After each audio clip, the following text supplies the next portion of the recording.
شروع اللہ کا نام لے کر جو بڑا مہربان نہایت رحم والا ہے۔ سورج کی قسم اور اس کی دھوپ کی،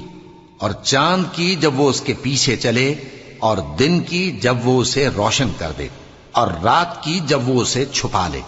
اور آسمان کی اور اس ذات کی جس نے اسے بنایا، اور زمین کی اور اس ذات کی جس نے اسے پھیلایا، اور نفس انسانی کی اور اس کی جس نے اسے درست کر کے بنایا، پھر اس کو بدکاری سے بچنے اور پرہیزگار بننے کی سمجھ دی کہ جس نے اپنے نفس کو پاک رکھا وہ مراد کو پہنچا، اور جس نے اسے خاک میں ملایا وہ نامراد رہا۔ قوم سمود نے اپنی سرکشی کے سبب پیغمبر کو جھٹلایا۔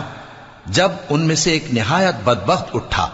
تو اللہ کے پیغمبر صالح نے ان سے کہا کہ اللہ کی اونٹنی اور اس کے پانی پینے کی باری سے خبردار رہو، مگر